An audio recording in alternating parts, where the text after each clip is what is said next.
안녕하세요. 마이닥터TV 구독, 좋아요, 알림 설정 부탁드리고요. 오늘의 주제는 설사, 피해야 할 음식 대 먹어야 할 음식입니다. 오늘도 역시 친절한 유튜브 주치 가정의학과 전문의 임닥터와 함께 하겠습니다. 네, 반갑습니다. 반갑습니다.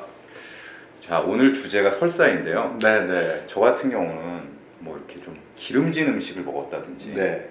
아니면 좀 과음을 했다든지 네. 이럴 경우에 좀 설사를 하는 경우가 있거든요. 그렇죠. 네네. 네. 그래서 이제 항상 과음하지 말아야지. 네. 하지만 이제 좋아지면 그렇죠. 또 한 잔. 네. 그래서 일단은 이제 설사 걸렸을 때 좀 네. 먹어야 될 음식, 피해야 될 음식이 궁금하기도 하고. 네. 근데 이제 설사가 이제 말씀하신 것처럼 음식에 따라서 이렇게 설사를 일으키는 경험들을 가지는 경우들이 있어요. 근데 오늘 제가 말씀드릴 것은 그런 경우도 포함되지만 대개는 급성 설사 때. 네, 우리가 보통 장염이라고 하잖아요. 네. 뭐 좀 몸살 기운도 있고 열도 나고 또는 뭐 구역구토도 동반되기도 하고 그러면서 이제 설사를 보통 하루에서 3일, 2, 3일 정도 하는 그런 급성 설사할 때 그러면은 꼭 먹어야 될 건 뭘까? 좀 피해야 될 건 뭘까? 이게 좀 이제 핵심적인 얘기가 될 것 같고요. 네. 급성 설사를 딱 특정지어서 먼저 얘기해 주셨으니까. 네네. 그 얘기부터 그러니까 대개는 급성 설사는 되게 바이러스성이 많죠. 일부 또 세균성도 좀 있고. 뭐 요즘 가장 대표적인 바이러스는 언론에서 많이 나오는 노로바이러스 뭐 이런 거겠죠. 네. 네. 근데 이제 설사는 대개는 뭐 가벼운 경우에는 보통 한 2, 3일 정도 지나면 잘 낫는데 설사를 했을 때 가장 크게 생기는 문제는 탈수예요. 특히나 이제 어린 아이들이나 아니면은 고령층에서는 이런 탈수로 인해서 또 다시 상태가 악화되는 경우가 많아요. 그게 이제 변으로 물이 많이 빠져나가기 설사라는 게 그렇죠. 물이 빠져나가니까 몸에 탈수가 되는 거죠. 그게 제일 큰 이제 문제고 사실은 그 탈수를 예방하면서 보통 한 2, 3일 정도를 잘 견뎌내면 잘 회복되는 그런 경향이 좀 있죠. 대부분은. 네. 근데 왜 회복이 되냐면 아까 급성설사 대부분의 원인이 바이러스하고 세균이라고 그랬잖아요. 그랬죠. 이게 장을 완전히 침범하진 않아요. 이게 장의 표면에 염증을 일으키는 거잖아요. 네. 장염이니까. 그러면서 이 표면이 탈락돼서 사실은 설사하면서 이게 더 나가거든요. 배출이 된다. 그러니까 우리가 무슨 뭐 어디 감염이다 그러면 거기에 바이러스나 세균이 증식을 하거든요. 그렇죠. 네, 근데 이제 장염은 그런 것은 아니다. 그래서 이제 젊은 건강한 사람의 경우는 잘 낫는 거죠. 근데 그 사이에 탈수만 이제 크게 예방하면 되는 게 이제 문제거든요. 그러니까 아까 이제 장염일 경우에 2, 3일 이상 좀 충분히 휴식하고 주의사항을 잘 지키면 회복된다라고 한 게 대부분 이유가 그렇죠. 있었네요. 그만 그래서 역으로 말하면 2, 3일 지나도 설사도 안 났고 열도 안 떨어지고 탈수가 심해진다. 그때는 병원에 가셔야 되는 거죠. 그래서 오늘의 이제 핵심은 그 2, 3일 동안 그럼 피해야 될 음식이 뭐냐. 좋은 음식이 뭐냐. 이 얘기가 오늘 주제가 될 것 같습니다. 네. 그런데 이제 개인적으로는 저는 급성 설사는 아닌 것 같은데 술 먹고 탈이 나는 거니까. 네네. 근데 이제 설사를 겪을 때 그냥 이렇게 본능적으로 이제 대처하는 그 비법이 있거든요. 개인적으로는. 뭔데요? 안 먹는다. 그렇죠. 일단. 안 먹는죠. 네. 그래서 모든 음식을 다 피하는 게 좋은 거 아니야? 뭐 하루 정도는 뭐 이런 생각이 드는데 또 그건 아닌가 보죠? 그 얘기가 꼭 틀린 건 아니에요. 예를 들자면 우리가 하루 정도 안 먹는다고 해서 이렇게 생명이라든가 큰 문제는 없습니다. 대신 안 먹을 때도 물은 드셔야 돼요. 탈수가 문제니까. 저는 일단은 먹는 거 관련해서 제일 첫 번째 원칙이 아까도 강조한 게 물이에요. 물. 네, 이 얘기를 먼저 드려야 되는데 물은 꼭 마셔야 된다. 제가 엉뚱한 얘기 드릴까요? 이제 제가 요양병원에 있으니까 사실 고령층의 환자분 어르신들 많이 만난다 그러잖아요. 입원해 계신 분도 설사할 때가 있거든요. 그러시겠죠. 네, 물을 안 드시는 분이 있어요. 왠지 아세요? 물을 마시면 배를 통과해서 설사한다고 생각하는 거예요. 물이 그냥 다 변으로 나온다? 그렇죠. 근데 의외로 그런 분들도 있습니다. 근데 제가 말씀드리고 싶은 거는 절대 그건 아니다. 그래서 뭐 복잡하게 얘기할 건 아닌데 우리가 물을 마시면 그 중에 그 마신 물 중에 일부가 흡수되고 일부가 변으로 나온다고 생각하는데 실제로는 그렇잖아요. 장내에 하루에 들어가는 양이 평균 9리터라고 알려져 있어요. 아, 9리터. 꽤 많네요. 우리가 하루에 왜 물 마신다 하면은 요즘 권장하는 게 보통 1, 2리터 이러잖아요. 그렇죠. 보통 많이 마시면 2리터 네, 마시라 이러죠. 그런데 침이 하루에 1리터 나온다 그래요. 침이 1리터. 그리고 위액이 한 4, 5리터. 오. 그리고 이제 그 뭐 담즙, 췌장 분비물, 소장 이런 데서의 관련 분비물이 또 한 4리터 이렇게 되는 거죠. 그 말은 그래서 이렇게 합치면 소장 내로 들어가는 총량은 9리터예요. 네. 네. 근데 이제 소장이 있으면 소장이 공장하고 회장으로 구분이 되는데 거기서 각각 한 4, 5리터, 3, 4리터 이렇게 흡수가 돼요. 아, 그러니까 이렇게 우리 몸은 이제 모든 이제 성분들이 이렇게 순환을 하는 형식인데 결국 그래서 대장에는 1리터 정도가 들어가요.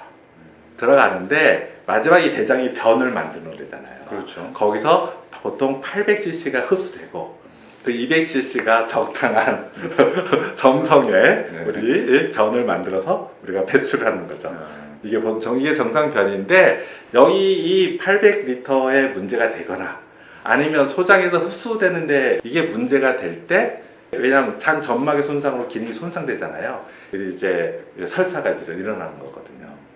그러니까 일단 오해하지 마시고 충분히 물은 마셔야 된다. 네. 이거를 좀 말씀을 드리겠고요. 그러니까 설사가 있을 때 탈수를 막기 위해서 꼭 물을 많이 마시는 게 좋다. 네, 많이 마시면 좋고. 근데 그냥 궁금한 게 딱 여기서 네. 보통 그럴 때 찬물보다는 좀 따뜻한 물을 마시는 게 좋은가요? 네, 그거에 대해서는 사실 양의학적으로는 없어요. 상관이 없어요. 상관이 없는데 어쨌든 너무 차가운 거는 우리가 경험적으로 보면 장 기능이 좀 저해가 되는 경우가 있으니까 미지근한 물 이상으로 이제 드시는 게 좋겠고 네. 여기서 또 이제 어떤 분은 그래요. 뭐 이온 음료가 좋으냐 아, 이렇게 여러 가지 얘기를 하거든요. 근데 생각할 거는 그냥 물로 대부분 충분하다. 뭐 보리차도 좋고요. 네. 그런데 굳이 따지자면 이 물을 소장에서 흡수할 때 어떤 기전으로 흡수하냐면 이 거기에서 이 소금 성분, 나트륨 성분을 흡수하는 어떤 메커니즘이 있어요. 그리고 거기에 동반돼서 글루코즈라는 포도당 성분을 흡수하는 기전이 있어요. 정확히 나트륨과 글루코즈를 흡수하면서 물이 덩달아 같이 펌프처럼 흡수되는 거예요. 그래서 원래 좀 더 정확히 말하면 설탕물과 소금이 섞인 물을 드시면 더 흡수가 사실은 잘 돼요. 빠르다. 예, 예. 그래서 이제 원래 약국 같은 데 보면 경구형 수분 보충제라고 해서 물에 타서 드시게 되는 그런 제품이 있어요. 아, 예, 예.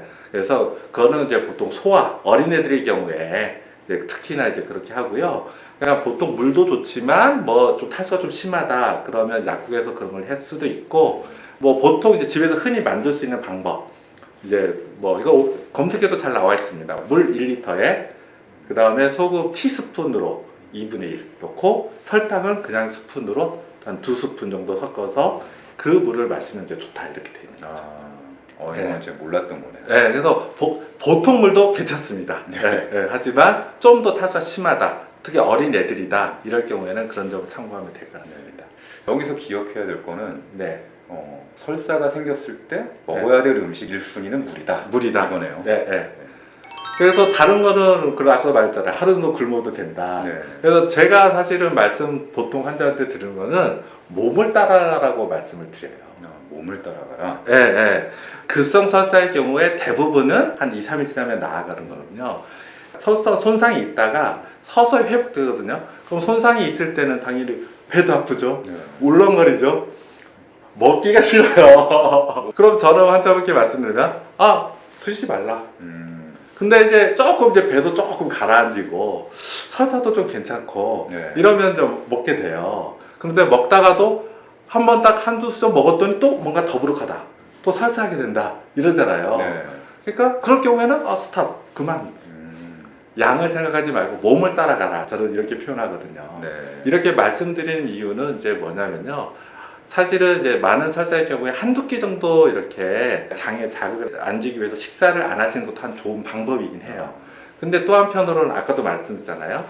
포도당 성분이 흡수되면서 물도 성분이 된다고. 그래서 많은 이제 바이러스성 설사의 경우에는 그냥 계신 것보다는 적절한 식사를 하는 경우가 회복이 좀 더 빠르다는 보고도 있어요. 네. 네, 그래서 저는 이거를 뭐 도식적으로 얘기하지 않고 몸을 따라가는 게 좋다. 네.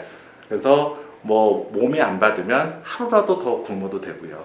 몸이 점점 괜찮으면 이제 식사를 늘리는 건데 단 과식은 절대 안 되는 거죠. 네. 과식은 하고 싶어도 하기 힘들 것 같긴 근데 한데. 의외로 젊은 분들 같은 경우에는 괜찮다고 생각해도 또 막 먹는 분이 있어요. 많이 또 배출을 했으니까 예. 보충하기 위해서 먹어야 된다. 근데 이제 실제로 보면은 괜찮다고 해서 한 수저 먹었더니 더부룩하다 이걸 느끼면 바로 그냥 중단하시는 게 좋습니다. 네. 그러면 일단은 물 위주로 먹고 좀 네. 상태가 좋으면 거기에 따라 식사를 해도 된다. 네. 네, 이 말씀이네요. 식사는 몸을 따라가는 게 좋다. 그러면 이제 식사를 하는 경우에 네. 꼭 피해야 될 그렇죠. 음식이 있을까요? 그러니까요. 피해야 될 음식이 있습니다. 몇 가지가 있어요. 네. 그래서 일단은 첫 번째가 기름진 음식이에요. 자, 이거 왜 그런지 말씀을 드릴게요. 뭐 기름진 음식 먹으면 설사하신다면서요. 그 장염이 없어도. 그렇죠. 네, 왜냐하면 물 흡수하고 이런 과정에는 삼투압 이런 게 작용을 해요. 기름진 음식은 소화가 잘 안 되는 경우가 있잖아요. 아무래도 그렇죠. 그러면 장내에 소화 안 되는 음식이 그러니까 그게 많아지면 삼투압에 의해서 어떻게 됐어요? 장내에 있는 물이 흡수되기보다는 나오겠죠. 네. 그러니까 평소에 그 지방 성분을 잘 소화 못 시키는 분은 맞습니다. 우리 UPD처럼 그러니까 기름진 음식을 많이 먹으면 설사하는 거예요. 네. 그런데 장염인 상태, 급성 설사에 있는 상태에서는 장염증의 그 점막의 손상이 있잖아요. 네. 평상시보다 소화 능력이 떨어져 있는 거예요. 이럴 때는 평소에 잘 소화하셨던 분도 기름진 음식 같은 경우는 드시면은 더 설사하게 되는 거죠. 네, 그래서 피해야 될 것 중에 하나가 이게 다시 말해서 소화가 잘 안 되는 음식이에요. 네. 그래서 근데 누구나 소화가 잘 안 되는 것 중에 하나가 기름진 음식. 네, 그렇게 되고 두 번째가 우유입니다. 우유. 네, 우유는 우리가 왜 흡수할 수 있는 몸의 성분이 있는 사람도 있고 좀 없는 사람도 그렇죠. 있고 알려져 있잖아요. 우리나라에서는 또 대체로 아닌 경우가 많기 때문에 피하시는 게 좋아요. 네. 그 다음 세 번째로 피할 게 과일 채소예요. 과일 채소요? 예, 예. 그래서 과일 채소, 특히 과일 종류는 뭐 검색이나 이런 걸 해보시면 뭐 어떤 거는 좋다, 어떤 건 나쁘다 이렇게 상반될 수는 있어요. 근데 대체로 이게 이제 섬유 성분이 많잖아요. 그렇죠. 섬유 성분은 원래 소화가 잘 안 되는 거거든요. 평상시 같은 경우는 왜 변비 있는 분들 섬유 성분에 물 많이 마셔서 변을 좀 좋게 한다 이렇게 표현을 하잖아요. 소화 능력이 굉장히 떨어져 있는 상태에서 소화 안 되는 것들이 많아지면 그러면 이게 더 설사를 유발하기 때문에 그래서 과일 채소나 이런 거 피하시는 게 좋아요. 네. 네 번째는 이제 위장관에 자극을 주는 것을 피해야 되죠. 뭐 맵고 맵고 짜고 이런 걸 좀 피하는 거죠. 자극적인 거. 예, 자극적인 거를 피하시는 거죠. 네. 그러면은 뭐가 남을까요? 남는 게 별로 없는 것 같아요. 네, 결국 조상들이 현명했던 거예요. 죽입니다. 죽. 네, 저는 그래서 이제 환자분들 어떻게 하냐면 평상시 본인이 편하게 드셨던 음식을 드시라고 좀 말씀을 드려요. 그러니까 죽이라고 표현하는 거는 이제 대체로 일반적인 거고요. 아까 말씀드렸던 그런 내용들도 본인이 평상시에 소화도 잘 되고 편안했다면 사실은 무리 없이 좀 드실 수 있을 것 같고요. 가벼운 경우에. 네. 네. 근데 이제 대체로 보면 그래서 이제 그런 걸 피하고 보면 이제 죽이 굉장히 이제 무난한 거죠. 네. 탄수화물을 좀 부드럽게 조리해서. 예. 이게 급성설사는 단기간이거든요. 네. 그러니까 막 힘들게 열나고 구역 구토 이럴 때가 지나고 나서 설사가 되는데 몸 컨디션은 좀 나아졌지만 뭐 먹기만 하면 설사할 때 이럴 때가 제일 이제 많이 곤란함을 호소하시거든요. 이럴 때는 한 2, 3일 정도 아까 말씀드렸처럼 물을 많이 드시고 피하실 음식을 피하고 그러다 보면 소화가 잘 되는 이제 죽 종류 이런 거를 가지고 몸이 요구하는 대로 과식도 하지 마시고 이제 그렇게 드시다 보면 되게 한 이틀 정도 지나면 회복되시는. 네. 예, 예. 자, 그러면 우리가 이제 설사가 생겼을 때 피해야 될 음식, 먹어야 될 음식 이렇게 자세하게 알아봤는데 네. 남겨둔 이야기가 있나요? 보니까 요즘 유산균 네, 유산균 성분이 뭐 설사에 좋다 뭐 이런 얘기를 뭐 이런 것도 뭐 광고도 많이 나오고 하더라고요. 유산균 엄청 제품도 많이 나오고 제품도 많이 광고도 나오고. 많이 하고 그러더라고요. 네네네. 그래서 실제로 유산균 제제가 설사 때 왜냐하면 왜 도움이 되냐면 그러니까 소화를 좋게 해주는 거예요. 그러기 때문에 도움이 된다는 얘기가 있습니다. 아. 그리고 저 같은 경우에는 이제 유산균 제제를 또 간혹 많이 처방하기도 해요. 특히 만성설사 때. 그런데 제가 오늘 여기에서는 이런 말씀 드리고 싶은데, 우리가 급성설사 장염일 때는 사실은 2, 3일이거든요. 네. 그래서 그 시기는 2, 3일 지나서까지도 설사가 심해지고, 아까도 말씀드렸지만 열도 안 떨어진다. 병원 가셔야 되고요. 2, 3일 시기에는 특별히 어떤 걸 더 먹어서 낫다기보다는 이제 아까처럼 몸을 따라가시는 게 좀 좋을 것 같고, 피해야 될 좀 피하고. 근데 문제는 2, 3일도 지나고 몸 컨디션은 나아졌어요. 네. 그런데 소화 기능이 좀 떨어진 것 같다. 계속 떨어지고, 뭐 조금 이렇게 소화가 옛날에도 안 됐던 거 먹었더니 그럼 소화도 안 되고 설사한다. 이런 경우에는 유산균 제제를 드시는 것도 괜찮습니다. 그래서 그거는 이제 급성기보다는 좀 아급성기, 또는 이제 급성 장염 지나고 나서도 지속되는 어떤 소화 장애, 설사 때는 생각하시면 그건 좋은 것 같습니다. 네. 이거 우리 임닥터가 뭐 먹어서 좋다 이런 거 소개한 적이 별로 없었는데. 생각해 볼 수 있다. 네, 생각해 볼 수 있다. 괜찮다. 네. 오늘은 가정의학과 전문의 임닥터와 함께 설사가 생겼을 때 피해야 할 음식, 먹어야 할 음식 이렇게 나눠서 살펴봤는데요. 일단 1순위는 물. 네. 그리고 음식을 먹을 때는 자신의 몸에 따라서 네. 먹는 게 좋다. 그리고 피해야 할 음식은 저희가 앞부분에 간단하게 설명을 했으니까 다시 돌려보시면서 확인하시면 좋겠습니다. 긴 시간 시청해 주셔서 감사합니다. 감사합니다.